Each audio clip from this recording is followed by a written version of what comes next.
Muito bem, amigos, nós vamos começar hoje a falar sobre os gregos, a Grécia Antiga. Claro que algum de nós já deve ter conhecimento prévio sobre o assunto, deve ter estudado Grécia no ensino fundamental e tudo. E todo o conhecimento que a gente tiver previamente é muito bem-vindo. O que nós vamos fazer aqui? Nós vamos estudar a Grécia por tópicos, seguindo exatamente aquilo que está no livro didático. E nesse primeiro vídeo sobre Grécia, nós vamos falar da formação da sociedade grega. Tá? E aí nós vamos, claro, remeter lá ao período inicial da história da Grécia, que coincide com aquele período ali do Novo Império Egípcio, e só para a gente ter uma ideia. Novo Império já caminhando quase para o final. Então, a Grécia ela foi formada por um conjunto de sociedades desenvolvidas na região dos Balcãs, que fica ali no sudoeste da Europa. Tá? Essa região dos Balcãs, cara, vocês vão ouvir muito falar dela durante o terceiro ano, especialmente quando for estudar ali Europa, século XIX, século XX, a região dos Balcãs vai ter se tornado uma região bastante complicada da Europa. Tá? É importante saber que as primeiras sociedades, que depois a gente vai conhecer como sociedades gregas, se formaram naquela região. Elas se distribuíram ali entre o continente europeu e diversas ilhas nos mares Jônico e Egeu, que elas foram conquistadas por povos indo-europeus, ou seja, povos que tinham origem ali mesclando a atual região da Índia e também da própria Europa, a partir do ano 2000, mais ou menos de 2000 a.C. Essas sociedades, esses povos, eles chamavam a si próprios de helenos. E aquela sociedade que eles formaram, eles chamavam de Hélade. O termo Grécia ou grego não foi criado por eles. Esse termo foi criado depois pelos romanos. Quando os romanos dominaram ali a Grécia, eles usaram esse termo para se referir àqueles povos, aquele conjunto de sociedades. É sempre importante destacar aquele detalhe muito comum nesses povos antigos. Não há a formação de um estado, de uma nação, de um país. No caso dos gregos, o que se forma é o que eles chamam exatamente de Hélade, ou os romanos chamaram de Grécia, que é um conjunto de cidades-estado, isso é o período assim mais desenvolvido, período áureo mesmo, é um conjunto de cidades-estado, independentes, autônomas politicamente, que em alguns momentos elas se confederam, elas se unem em prol de um objetivo comum, e em outros momentos elas entram em guerra, como a gente vai ver na própria história dos gregos mesmo.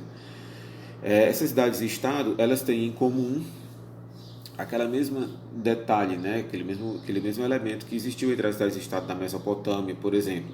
Esse elemento em comum é a cultura, né? Especialmente a língua. Tá bem? Então, os gregos nunca formaram um país, né? Na antiguidade nunca formaram um país, uma nação. Até porque o conceito de nação na antiguidade ele não se aplica, ele não existe. Existem os impérios, as civilizações, mas sempre formada por conjuntos de comunidades razoavelmente autônomas. Então, o primeiro período da história grega é o que a gente chama de período cretomicênico. Tá bom? Começa ali com tudo girando em torno da ilha de Creta. A ilha de Creta foi um dos primeiros centros da cultura helênica e também ela foi sede da primeira grande sociedade grega, que era chamada Sociedade Minoica. Tá? Então, Creta dominou parte do mar Mediterrâneo, constituindo-se numa talassocracia com base na cidade de Knossos. Knossos era uma cidade da ilha de Creta, que ficava na ilha de Creta, era a maior cidade da ilha. E a cidade de Knossos, assim como toda a ilha de Creta, era governada por um sistema que a gente já conheceu quando estudamos os fenícios, chamado talassocracia, governo dos homens do mar.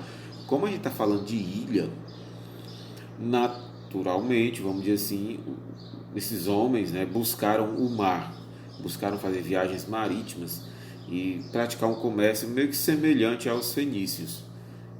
Só que depois deles. E acabaram dominando, né, ali boa parte do mar Mediterrâneo. Dominando no sentido comercial, né? Da parte do mar Mediterrâneo. Uma característica interessante, que relembra um pouco algumas sociedades também dos povos mesopotâmicos, é que a base, vamos dizer assim, social, política da cidade de Knossos era o Palácio Real, o Palácio do Rei. Né? Muito daquilo que hoje se sabe sobre os cretenses deve-se à obra de Homero e à arte dos próprios cretenses. Só voltando a falar do palácio, o período minoico, né, o período cretomicênico, ele tem como característica a existência de monarquias, tá certo? Essa sociedade minoica, eu vou já explicar a razão desse nome, ela é governada por um rei, né? Sempre tem um rei governando, o rei é ligado à divindade, tá? Então tem essa coisa ainda de misturar muito religião e política, tá? O que é uma coisa muito comum na antiguidade, tá? Nesses povos mais antigos. Então, assim, muito que se sabe sobre os cretenses deve-se à obra de Homero. Quem é Homero? Quem foi Homero? É importante saber disso logo, né? Homero é o nome atribuído a um poeta grego, ou talvez a mais de um poeta, que compôs o que hoje é considerado uma das obras literárias mais importantes da história da humanidade. São um conjunto de dois grandes poemas épicos chamados A Ilíada e A Odisseia. Em alguns momentos, esses poemas foram usados como fontes para se pesquisar e se reconstruir a história dos gregos. Só que hoje se sabe que é muito provável que Homero não tenha existido historicamente, ele enquanto indivíduo, né? Mas que existiam os poetas que eram encarregados de contar a história dos gregos. Contar a história para eles não tem sentido científico que tem hoje. Né? Contar a história ou escrever a história para eles era mais uma coisa no sentido de ficar cultivando a memória, né? E transmitindo essa memória para novas gerações. Isso era papel de um sujeito específico dentro daquela sociedade que eles chamavam de o Aedo. Homero foi um aedo, ele foi um poeta encarregado de transmitir a memória dos grandes feitos dos gregos para as novas gerações. Tá? Então, o aedo grego, é o que a gente chama de aedo, foi provavelmente a primeira definição de historiador ou de professor de história da antiguidade. Claro que aí eles não trabalhavam com o critério de ciência que a gente tem hoje, muito pelo contrário, eles usavam muito assim, era uma arte, né? Mais do que uma profissão. Continua sendo até hoje a história, né? Eu acredito ainda que a história hoje é bem mais arte do que propriamente profissão, do que técnica, certo? Então, o período cretomicênico, continuando, né? A arte cretense, ela revela o intercâmbio que eles tinham com o Egito, né? Cidade de Knossos, ali a ilha de Creta, né? Eles tinham um intercâmbio comercial forte com o Egito. Mas os minoicos tinham uma concepção de beleza diferenciada daquela dos egípcios. A concepção de beleza dos minoicos, que pode ser percebida nas obras de arte que eles deixaram, era caracterizada pelo naturalismo, pela leveza, pela graciosidade e pelo movimento, expresso nas figuras, nas representações humanas que eles deixaram em vasos, em objetos de uso cotidiano e nas paredes dos palácios. Claro, tudo isso foi pesquisado depois pelos arqueólogos. Por volta de 1450 a.C., os núcleos cretenses foram destruídos. Existem duas teorias para explicar essa destruição. A primeira é de que teria ocorrido uma erupção vulcânica na ilha de Creta e teria destruído as cidades cretenses. E a segunda teoria de que a ilha teria sido invadida por outros povos gregos vindos do continente europeu. Bom, não se sabe ao certo ainda o que aconteceu, né? Então, a gente vai falar aqui também da cidade de Micenas, né? Que aí ela é uma cidade importante também, depois de Knossos. Ela foi fundada por volta de 1600 pelos aqueus, 1600 a.C., né? Que a gente está falando, pelos aqueus, que era um povo grego. Tá? A agricultura, comércio e navegação eram as principais atividades econômicas dessa cidade. Os palácios eram também os centros administrativos. Ela segue muito aquele mesmo padrão, vamos dizer assim, de Knossos, lá da ilha de Creta. Tá? Por volta de 1650 a.C., o Império Micênico desintegrou-se por conta de guerras internas, mudanças climáticas e também pelas invasões dos dórios, outro povo grego. Então, assim, eles estão vivendo um processo que é muito comum na antiguidade também, que é aquela coisa de povos vão se formando e apesar deles terem uma cultura em comum, mas eles invadem as cidades uns dos outros, né? Faz parte assim, daquela dinâmica mesmo da antiguidade, tá bem? Então nós vamos tendo aí uma sequência, tivemos a civilização cretense, né? A primeira grande organização, né, dos gregos ali na ilha de Creta, com a cidade de Knossos como centro. Depois nós temos a cidade de Micenas, que aí como centro, né? Quer dizer, a coisa vai passando, uma cidade vai sucedendo a outra. Essa dinâmica é muito comum na antiguidade, tá? O Império Micênico desintegrou-se por conta de guerras internas, mudanças climáticas e invasões dos dórios. Os dórios eram um outro povo grego também aí desse período. Então havia, gente, um conjunto de povos. Em alguns momentos eles se atritam, eles disputam cidades, eles entram em guerra, tá? Então você tem os aqueus, os jônios, os dórios, os lídios, né, os eólios, enfim, um monte deles, tá? Como nota o historiador Pierre Vernant, historiador francês, já falecido, a queda dos micênicos marca o fim da política de palácio e da imagem do rei divino, e o nascimento do pensamento racional, que vai ser o grande destaque dos gregos, e da cultura da cidade. Vamos dizer assim que os fundamentos do que a gente vai chamar de Grécia clássica está surgindo aqui, porque nós estamos tendo aqui a Grécia, aqueles primeiros momentos da Grécia. Nessa Grécia inicial, você ainda não tem aquele brilho todo da filosofia, aquela arte ultra desenvolvida do período, né? Aquelas ideias todas interessantíssimas que os gregos cultivaram. Você ainda não tem isso aqui, você ainda tem a Grécia no seu estágio inicial. Tá? Só que essas características que vão marcar a sociedade grega, a cultura grega, e que tanto vão chamar a atenção dela hoje para nós, que são exatamente o pensamento racional e a cultura da cidade, né, da polis grega, isso surge aqui com o fim da civilização micênica. Isso de acordo com o historiador Pierre Vernant, que foi um grande estudioso da Grécia Antiga. Eu tenho até um livro, gente, do Pierre Vernant ali na minha estante. É o que fala sobre o mito e a política, bem interessante, tá? Aí vem então o período homérico, tá? Que vai do século XII ao século VIII a.C., quer dizer, é onde ocorre depois da queda da civilização micênica. Aí você tem a dissolução da vida social baseada nos palácios, sendo substituída por outras formas de laços sociais e de práticas culturais. Proliferaram comunidades baseadas em relações de parentesco, com a formação de clãs e tribos, quer dizer, aquela coisa das cidades cai um pouco. Aí depois do fim da civilização micênica, então a Grécia ela tem um período, vamos dizer assim, meio que quase que intermediário ali, um período aí de 4, 5 séculos mais ou menos, onde a formação social que predomina são os genos. Já não é a cidade, mas é o geno, tá?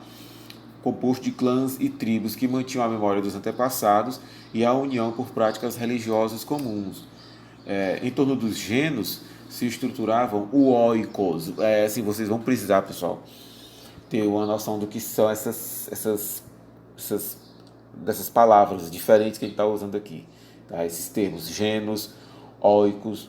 Tá? Isso é fundamental para você entender um pouco dessa primeira parte da história da Grécia Antiga. Tá? Então, o que era o oikos? O oikos não era simplesmente uma família.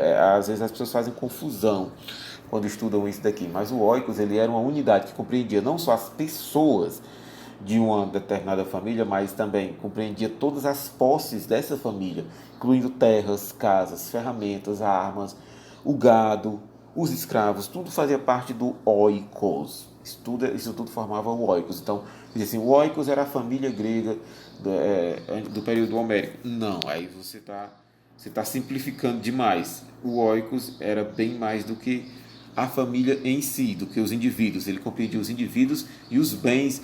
E o oikos ele é muito marcado pela coletividade, pela economia coletiva. Tá? Então ele compreendia terras, casas, ferramentas, armas, gados e todos os itens indispensáveis àquela economia coletiva. Então o trabalho que se compunha de pastoreio, de agricultura, de produção de óleo, vinho, fiação e tecelagem era feito pelos membros dos genos e pelos escravos. Esses escravos eram obtidos em guerras, né? Quando havia uma guerra pegavam os prisioneiros, aquela coisa muito comum na antiguidade, né? E escravizavam. O Oix era governado por um chefe político e religioso chamado Pater Familias e assembleias de guerreiros. E esses guerreiros eram ao mesmo tempo também os proprietários de terra. Tá? Então já ali você nota já uma diferenciação social nessa sociedade grega do período homérico. Né? Uma figura importante no período homérico, que eu já falei dela aqui, era o Aedo, que era o poeta-cantor responsável pela transmissão dos conhecimentos sobre o passado da comunidade por meio de versos, ampliando as histórias já conhecidas, devendo não apenas narrar os fatos, mas fazendo com beleza e ritmo. São exemplos os poemas épicos Ilíada e Odisseia, que são atribuídos ao Homero. Tá certo? A Ilíada e a Odisseia, que a gente conhece ainda hoje é possível você ler e ter acesso a elas, elas são grandes poemas épicos atribuídos ao Homero. Não se sabe se realmente foi ele quem compôs, sabe-se que provavelmente Homero não escreveu isso tudo foi escrito bem depois, porque a tradição dos Aedos era uma tradição oral. Tá? Os Aedos não escreviam, eles cantavam. Certo? Eu fico imaginando os Aedos, cara, como para comparar com algo que a gente possa imaginar nos dias de hoje, para vocês terem uma noção, os aedos eles seriam como talvez como os nossos cordelistas, os cantadores, que em algumas regiões interioranas do Ceará, do Nordeste ainda existe, na nossa não, infelizmente. São pessoas que contam histórias contam cantando em versos. Os aedos faziam algo, eu imagino algo parecido. Certo? Alguns desses versos, desses poemas, acabou sendo registrado por escrito, que são a Ilíada e a Odisseia. A Ilíada conta a história da guerra de Troia e a Odisseia conta a história da volta de Ulisses, um guerreiro grego, voltando para a Grécia depois da guerra contra os troianos. Tá? E aí, em outro momento oportuno, para não alongar muito o vídeo, eu entrarei em detalhes sobre a guerra de Troia. Talvez faça um vídeo só sobre isso, tá? Se houver tempo, claro. Bom, os arqueólogos não encontraram evidência para a confirmação das narrativas históricas de Homero, então até hoje não se tem uma certeza histórica de que a Guerra de Troia tenha de fato ocorrido. Tudo aquilo que é narrado pelo Homero, aquela viagem do Ulisses de volta para a Grécia também, essa viagem dura 10 anos e tudo mais pelo mar Egeu. Se essa viagem realmente ocorreu, não há certeza alguma, não há evidências, por mais que se tenha pesquisado, feito escavações e tal na região, não se encontrou indícios que pudessem confirmar a existência da cidade de Troia, todo aquele negócio. Né? Mas, no entanto, enquanto os caras buscavam confirmar essas narrativas do Homero, eles acabaram encontrando uma riqueza documental enorme na forma de materiais de cerâmica, vasos, potes, recipientes de toda natureza, feitos de cerâmica. Cerâmica que eu falo aqui, tá, gente, é barro. Tá? Não é cerâmica, essa cerâmica que a gente usa para revestir piso, não. É barro, objetos de barro, tá? Feitos pelos gregos do período homérico, e que nesses objetos se encontravam pinturas que acabavam contando muito da vida, da sociedade, da história do período homérico. Tá? Então aí muita gente deixou de chamar essa época de período homérico para chamar de época geométrica. Eles perceberam que nesse período eles já dominavam as formas geométricas. Isso pode perceber pela própria forma dos objetos produzidos, objetos circulares, enfim, já dominavam as formas geométricas, como também pelas próprias pinturas, tá, que eles deixaram. Inclusive eles criaram a técnica do chamado afresco. Tá bom? Então, o período homérico ou época geométrica, ele comportou uma importante alteração cultural, né? Assim como o final do período micênico, lá para o Jean-Pierre Vernant, como também o período homérico, ele marca o quê? A distinção entre o mundo dos deuses e o mundo dos seres humanos. Nos próprios poemas lá, homéricos, você encontra os deuses, eles têm participação, eles participam o tempo inteiro daquilo que os humanos estão vivendo, né? Na Guerra de Troia, os deuses participam não diretamente, mas eles influenciam ali o fim da guerra. E na Odisseia, o Ulisses, né, ao voltar para a Grécia, ele é, entre aspas, meio que perseguido pelo deus dos mares lá, né, o Poseidon, porque o Poseidon está com raiva, porque o Ulisses teria sido um dos caras que teriam tido a ideia de fazer o famosíssimo cavalo de Troia, né? Então, assim, há uma distinção já entre o mundo dos deuses e o mundo dos seres humanos. embora os deuses continuem interferindo, né, na vida dos homens, tomando parte, tendo interesses aí naquilo que os seres humanos estão vivendo. Bom, galera, é isso sobre esse período inicial dos gregos. Isso vai ter continuidade, vai render muita conversa, vai render vários vídeos. E eu espero que vocês gostem e que procurem ir compreendendo esse período inicial. Qualquer dificuldade, a gente esclarece lá nas nossas aulas, nas nossas videoconferências, tá certo? E vocês podem também deixar as dúvidas aí nos comentários. Por enquanto, é isso.